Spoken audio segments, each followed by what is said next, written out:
And now Puducherry is voting in a 30-seat contest where electoral patterns and governance issue will play a decisive role. The Union Territory has not re-elected a government since 2006, making anti-incumbency a key factor once again. The NDA is seeking a second term led by N Rangasamy, while the Congress-DMK alliance is attempting a comeback. The entry of Vijay TVK adds a new variable, especially in urban pockets and among key voters. Key issues include statehood demand, administrative powers, unemployment and local governance concerns. In 2016, the Congress-led UPA formed the government with 17 out of 30 seats and around 42% vote share. The NDA secured 7 seats with just over 28% vote share. The result reflected a clear mandate over the UPA, with the NDA positioning as the secondary force in the assembly. In 2021, the NDA moved ahead to win 16 seats with over 44% vote share, while the UPA was reduced to 8 seats with around 36%. This marked a shift in voter preferences and resulted in a formation of an NDA government in the Union Territory. The demand for full statehood remains a central issue, with the elected government having limited administrative powers under Union Territory status. The role of the Lieutenant Governor continues to be a point of contention. There are also concerns over regional imbalance, with 23 out of 30 seats concentrated in Puducherry district. Other issues include reports of water contamination, unemployment among youth, and consistent pattern of anti-incumbency in past elections. The NDA enters as the incumbent with leadership under N Rangasamy and a track record of welfare scheme. Coordination with the centre is seen as advantage. However, BJP's limited grassroots strength and dependence on alliance dynamics remains constrained. Historical anti-incumbency trends in Puducherry could also impact its prospect. The Congress-DMK alliance has an established organizational base and past governance experience in the Union Territory.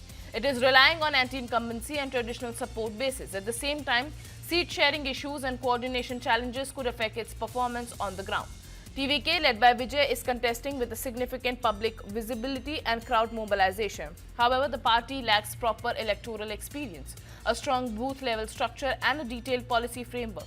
Its impact is likely to be more visible in the vote share dynamics, particularly if it draws support from existing party bases. As Puducherry votes, the contest comes down to a familiar pattern versus a shifting political landscape.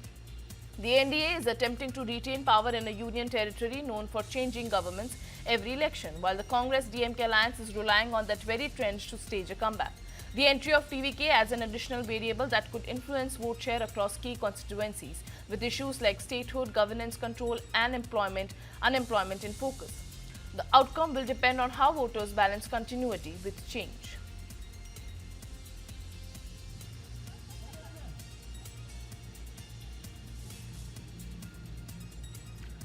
With that, 2 states and 1 union territory is all set to vote. Voting has begun in all 2 states and 1 union territory. Puducherry is focusing on issues like statehood, governance control and unemployment. The demand for statehood for Puducherry and the limitation of the elected government under the union territory status remains key issues, with anti-incumbency threat looming large. NDA is looking for a historic second term. Meanwhile, Congress-DMK alliance is also hoping to make a breakthrough. And in a debut, the new kid around the block, TVK's Vijay, is also contesting seats in Puducherry.